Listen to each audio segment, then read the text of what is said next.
biggest obstacle to wholehearted living is shame.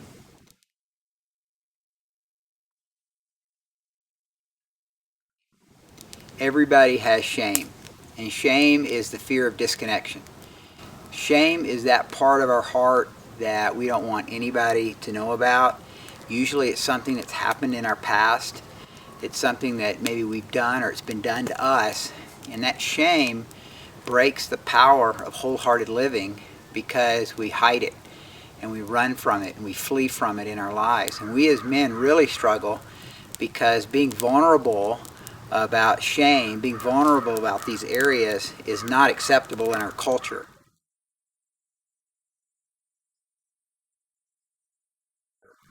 But I'm here to tell you from experience and from the experience of many men that when we can face our shame, when we can be open about our shame with the Lord first and then with others, and then begin to ask God to transform us and change us, even forgive us, that's the beginning of finding our heart.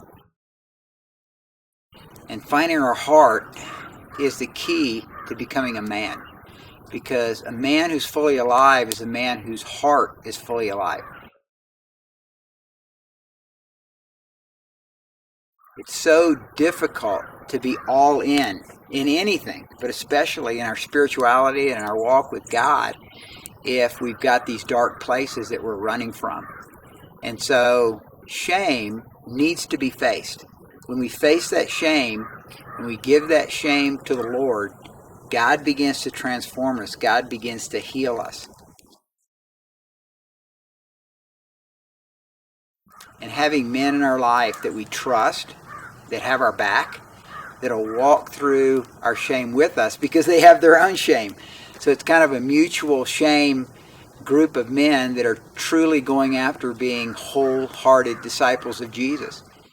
So the victory comes as we face the shame, we give it to the Lord and to a few trusted men, and we begin to find that wholehearted devotion where there's nothing to hide, where we can truly be free to be ourselves, to be made in the image of God, to be creative, to be different, to be the unique person that God's made us to be.